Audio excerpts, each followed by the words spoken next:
Alice, who had been drugged by aphrodisiacs, was lying on the hotel bed. CEO David leaned down and kissed her neck and then kissed her lips. The next morning, David had to leave early due to some matters. Before leaving, he gently kissed Alice on the forehead and took her necklace as a token of their love. He left her a note, but the note accidentally fell under the bed. Soon after, Alice was woken up by noise. She saw her fiancé Bruce and Rose entering the room. Rose, Alice's half-sister, accused Alice of cheating and sleeping with another man the previous night. Bruce angrily grabbed her arm, blaming her for being unfaithful to him. Alice saw the hickey on her neck and panicked, as she had no memory of what happened the night before. She suspected that Rose had drugged her, but Rose denied it. Bruce planned to break up with Alice and announce at their engagement party that Rose would be his fiancée. After Bruce left, Rose mocked Alice, saying, "How did it feel to sleep with an old and ugly man last night?" Alice was furious, but Rose provoked her further. In reality, Bruce had been cheating on Alice with Rose for some time, but he didn't know how to break up with Alice, so he and Rose had schemed together for this plan. Assistant Tom informed David that the woman he had a one-night stand with would be getting married to someone else at the restaurant today. David decided to head to the restaurant immediately. At Bruce and Rose's engagement party, Alice burst in wearing a wedding dress. She uploaded a video of Bruce cheating on her with Rose to social media, leaving everyone stunned. In the video, Bruce admitted to the affair and to hiding the truth from Alice, deceiving her all along. Bruce's mother slapped Rose, accusing her of seducing Bruce. She demanded that her son apologize to Alice, knowing how much Alice was cherished by her billionaire father and that they couldn't afford to offend her. Reluctantly, Bruce apologized, but Alice shook his hand off and refused to reconcile. She publicly declared, "Everyone can see now that I dumped Bruce today. I wish him and Rose a long life together." With that, she turned and left, raising her hand in a final wave to the guests. Though she pretended to stay composed, she broke down in tears once she entered the elevator. At that moment, David got out of his luxury car and walked into the hotel. Inside, he ran into the distraught Alice, but she didn't recognize him as the man she had a one-night stand with. After apologizing to him, she walked away. David's assistant Tom had arrived early at the engagement party. Having never seen Alice before, he assumed the bride was Alice. He approached Rose and said, "Madam, my boss David sent me to take you home." Rose was puzzled, but Tom showed her a necklace and asked her if it belonged to her. The necklace was indeed Rose's, which she had accidentally left in the hotel room the night before. Tom told her that the person who wanted to marry her was the local billionaire, David. Rose was so happy and immediately agreed. Bruce's mother tried to stop Rose from leaving, but Rose boldly said, "I'm David's fiancée now. Who dares to stop me?" Then she arrogantly walked away. Alice sat on the side of the road, drinking in frustration, shouting, "I actually slept with an old and ugly man last night." David approached her and asked, "Who said I'm old and ugly?" Alice suddenly grabbed his pants and said, "You might be good-looking, but this is none of your business." She tried to leave, but David wrapped his arms around her waist, saying, "How is this not my business? I'm the man you're insulting." He intended to take Alice with him, but she suddenly vomited on his suit. David picked up the drunk Alice with one arm and carried her to the hotel. Rose arrived at David's house, where the servants were gathered at the entrance to welcome her. As she stepped into the villa, she immediately noticed many priceless antique vases.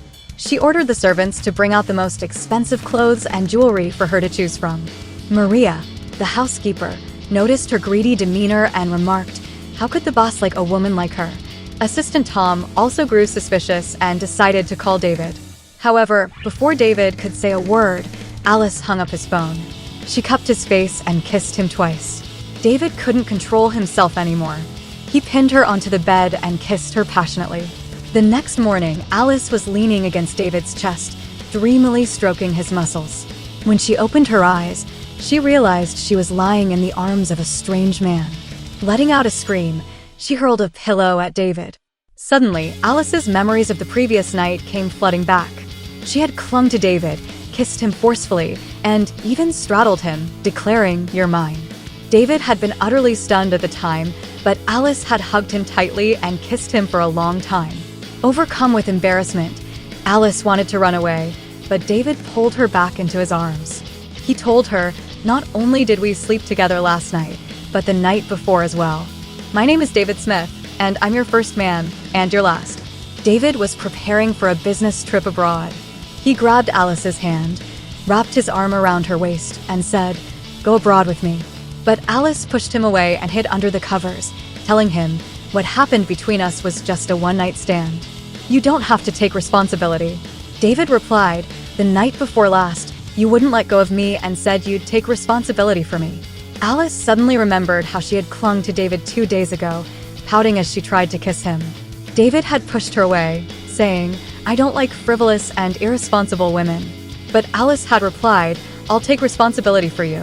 After hearing her words, David had kissed her passionately on the spot. Alice told him, "I'll keep my promise to take responsibility for you. But I don't want to go abroad. I'll wait for you to come back." David took off his ring and put it on her finger. He wrote down his home address on a note and told Alice to wait for him there.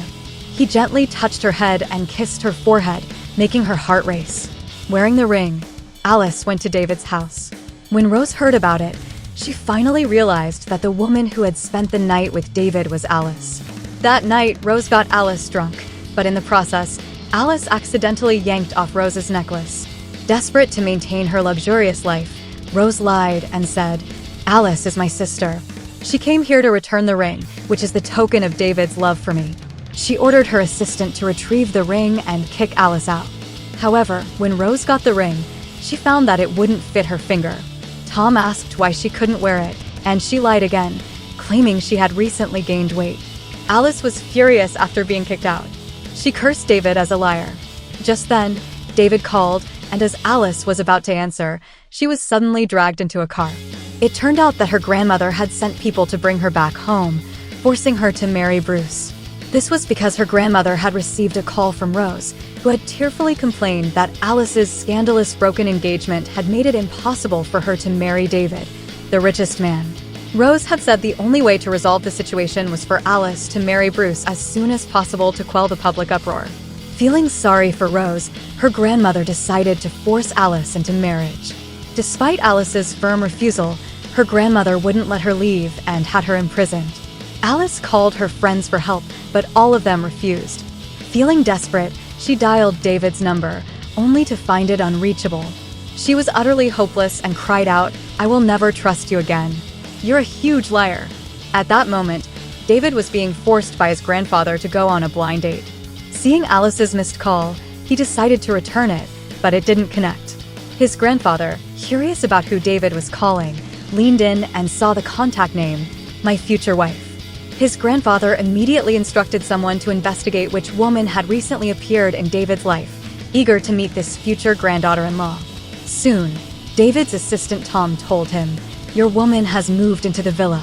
David felt relieved, not realizing that the person who had actually moved in was Rose.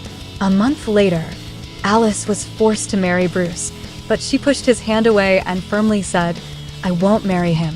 She told her father, "Actually, I want to marry another man." When her father asked who that man was, she replied, "I want to marry David Smith." Bruce's mother burst into laughter, thinking Alice was lying. That was when Alice realized that the man she had spent the night with was the wealthiest man in the city. Her grandmother slapped her hard across the face and scolded her for shamelessly trying to steal her sister Rose's boyfriend. David's assistant, Tom, arrived with many expensive gifts, telling everyone, "I'm here on behalf of David Smith and his fiancée, Rose, to deliver gifts." Alice was shocked and couldn't believe she had unknowingly become the other woman. Reflecting on the sweet memories she had with David, her heart ached because she had thought that David was just toying with her. She declared in front of everyone, "I will keep my promise, but I won't marry Bruce. I want to marry his cousin, Mike. If Mike doesn't want to marry me, then our family's engagement will automatically be canceled." Bruce's mother angrily shouted at Alice, saying Mike would never marry her. But just then, Mike's voice rang out, "I'm willing to marry Alice." Mike walked in and Alice was surprised, thinking he had been living abroad for years. He took her hand and said, "I accept your proposal." David finally returned from his business trip. Rose, wearing a wig to imitate Alice and using the same perfume, lay on the bed and turned off the lights. When David entered the room, he saw the silhouette of a woman on the bed. He changed into his robe and walked closer to her. "Rose," in a soft voice, called out, "David, is that you?" But David stood still, motionless. She reached out to touch his body and asked, "Why aren't you responding to me?" David coldly asked, "Who are you?" Rose pretended not to understand and embraced his waist. He grabbed her hand forcefully and pushed her onto the bed. Turning on the lights, he called an assistant Tom and asked, "Is this the person you found?"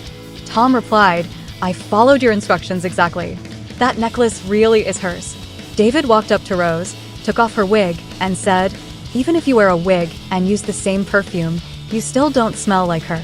You're nothing like her." He ordered Tom to immediately throw Rose out. Tom also provided a crucial piece of information. The person you're looking for might be Rose's sister, Alice, because she came to deliver the ring that day. She's getting married today. David rushed to the wedding venue, while Rose tried to explain to him outside the car, but he ignored her. Rose tripped and fell, and coincidentally, David's grandfather saw her. He mistook Rose for the woman David loved. At the wedding, Mike wanted to kiss Alice, but she turned her face away. Just then, David's voice rang out, "I don't approve of your marriage." He burst into the room with his bodyguards and reached out his hand to Alice, signaling her to come to him. But Alice was still angry at him, so she refused to go. David walked up to her and asked, "Didn't you say you would take responsibility for me? Why are you marrying someone else?" Guests murmured about their relationship. Alice's grandmother fainted from anger and was rushed to the hospital. Alice stayed in the hospital, taking care of her grandmother until late at night. When she came out of the ward, she bumped into David. He wrapped his arm around her waist and stared at her, but just then, Mike walked in and saw them. Alice quickly pushed David away and told Mike, "David is my brother-in-law. He's just here to visit my grandmother on behalf of my sister." David, slightly irritated, grabbed her hand and asked, "Who said I'm your brother-in-law?" Mike demanded David to let go, but David replied, "Alice is about to be my wife, and we have private matters to discuss." With that, he pulled Alice away. David tried to explain to Alice, but she didn't believe him. Suddenly, she felt nauseous, and David quickly picked her up to see a doctor. The doctor informed them that Alice was 1 month pregnant. They were shocked. Meanwhile, another doctor informed David's grandfather that Rose was 2 months pregnant. She knew she was pregnant with Bruce's child, but David's grandfather mistakenly thought it was David's child. He comforted Rose and promised that he would never allow David to abandon her. Alice's father was shocked when he learned she was pregnant. He asked her who the father of the child was, but Alice refused to say. Her father insisted on taking her for an abortion, but Alice told him she could raise the child on her own. Still, he insisted. Just then, Mike showed up, saying he wanted to marry Alice and go get their marriage certificate today. To escape the situation, Alice took Mike's arm and left. Her father assumed she was pregnant with Mike's child. At a cafe, Alice apologized to Mike for using him twice to get out of trouble, and she told him she was pregnant. But Mike said, "I don't mind that you used me, and I don't mind that you're pregnant. I'll treat your child like my own. Alice, will you marry me?" She was stunned and didn't know how to respond. But David suddenly wrapped his arm around her shoulder and said, "Thanks for your kindness, but I can take care of my wife and child." Mike remembered how, when Alice was little, her grandmother had called her a jinx, saying she had caused her grandfather and mother's deaths, so her grandmother had insisted on sending her away to the countryside. Mike had been her good friend back then, but when he went to look for her, Alice had already been taken away. When he saw Alice again after growing up, she had become Bruce's fiancée. David took Alice for a prenatal checkup and found that she was malnourished. He said, "I'll arrange for the best nutritionist to take care of your health. I'll make sure to take care of you and the baby." Alice was torn, but she was once again moved by his sincerity. David put a ring on her finger and said, "Let's start over." Before Alice could respond, David's grandfather interrupted them. He had brought Rose in for a checkup. The grandfather scolded David for being irresponsible toward Rose, but David ignored him, holding Alice's hand and leaving. His grandfather pretended to faint to stop him. Rose told Alice, "I'm pregnant with David's child. Can you give him back to me? The doctor said I'm carrying twins, and if I have an abortion, I might be in life-threatening danger." Alice looked at her prenatal report, both shocked and heartbroken.